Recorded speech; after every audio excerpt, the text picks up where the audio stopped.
Welcome to week 4 class. I hope everybody's doing well. Today's video lecture is again week 4, and we're going to be talking about sorting algorithms, disjoint sets, and basic structures in C++. Our learning outcomes for this particular week 4: explain and implement common sorting algorithms in C++. Describe equivalence and relations and disjoint sets. Both terms are used. Implement dynamic equivalence with union find, using and manipulate basic data structures efficiently, and apply standard template library structures to solve problems efficiently. So this is just a structure looking at basically what we're talking about here. It's a different way of listing it. Some highfalutin words, but don't get bent out of shape. Okay. We will be taking these individually in class and kind of exploding them out. So for example, here I want you to know that there are different sorting algorithms. Okay, sorting algorithms overview. This is not all of them, by the way. But doing a selection sort, insertion sort, merge sort, or quick sort, these are 4 types of sorting that we can use. As with anything that we've said, we're going to need to look at what our requirement is, and based on that requirement, select the best sorting algorithm that we would like to apply. We will go through these individually in class, okay, as far as how each one of them works, and basically looking at, say, from a C++ perspective, taking that information and kind of highlighting step by step how these particular processes work. But for now, just keep in mind that 4 types of sorting algorithms that we will be going through in this particular week is selection sort, insertion sort, merge sort, and quick sort. The next concept I wanted to try to get across is when we talked about sets and disjoint sets using union find. And trying to give you an example. Think of that you have a set of records, okay, and you want to do a search. You want to do a find. And so what the disjoint sets basically does is takes that list of records, puts them in 2 sets, and determines whether a particular record is in one set or the other. Okay. So back when we were talking about divide and conquer, and we were talking about the binary search. If I have 2 sets and I can determine real quickly whether an item is in one set or not, okay. If it's not in that set, I don't have to worry about that set and looking for it. Okay. That's what a disjoint set does. So looking at the processing here, examples A, B, C, D, E, what the process of a disjoint set is basically doing is taking those items, putting them in sets. Disjointed set says that you don't have an element that's in both sets. Okay. So if I have that situation where I have a set, I know this particular value that I'm looking for is not in this set, I can ignore it. I can ignore that set. Okay. So this is the process of taking the information that we're basically going to be using, putting them in various sets, and trying to make sure they're disjointed.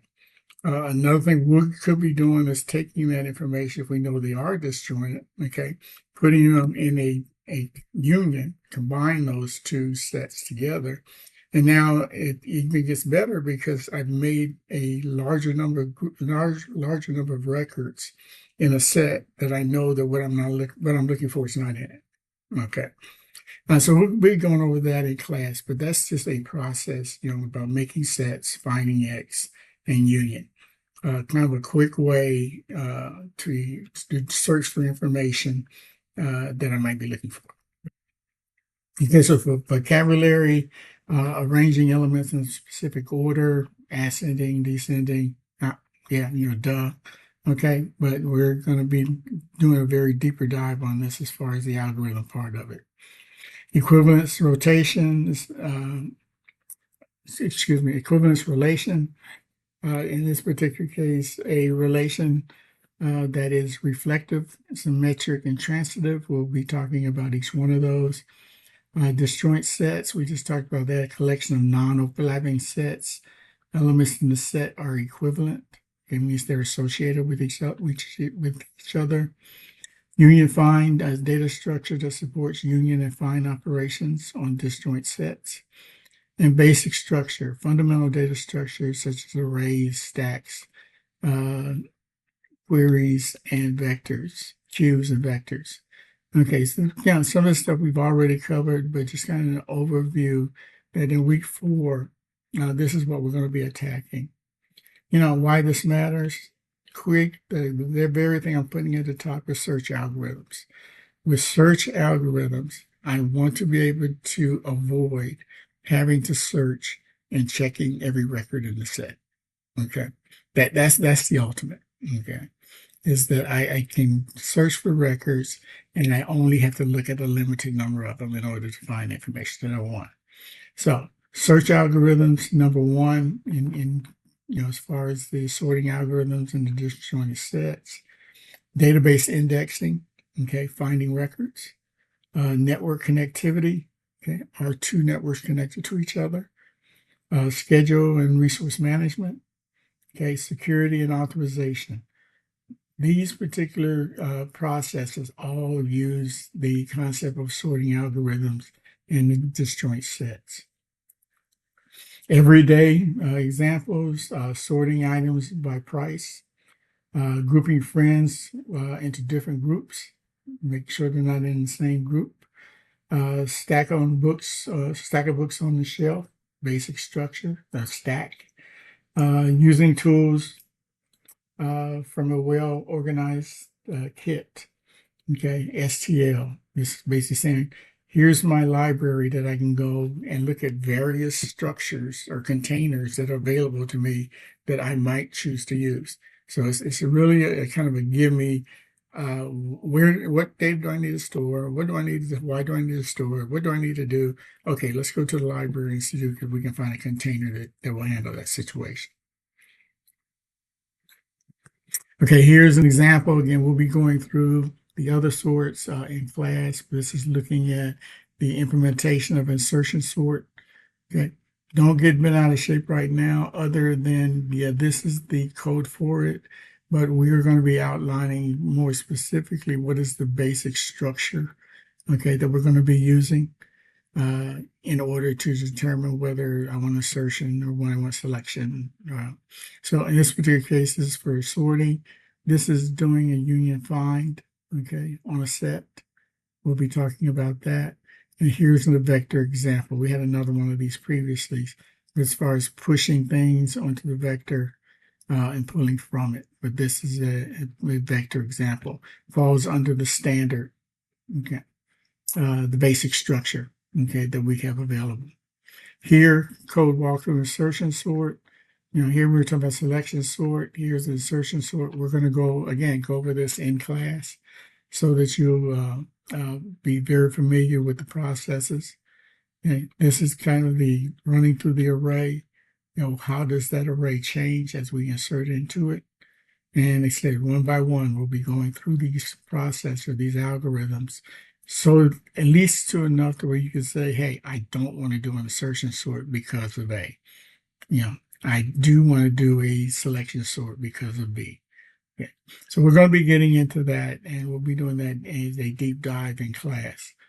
Another reason it's going to highlight to you guys, the reason that I might be delaying something more specific in class than putting it in the online is because I know some of you do not, look at the video. Okay. I am going to push harder that you start looking at the video. I did suggest and let you know that sometimes we're going to have pop quizzes based on what is in the video. So beware, but the deep dive stuff on explanation, we're going to go ahead and do it in class so we can be face to face as far as any questions you might have.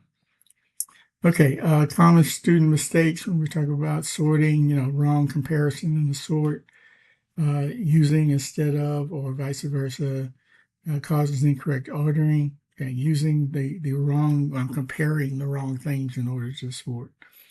Not updating indices, forgetting to decrement J insertion sort, forgetting the process that we're going through and we're missing one of those steps. Union without find. Okay, union without find roots creates incorrect set structure. And we'll deep into that as far as how we're putting these sets together and what if we're missing something.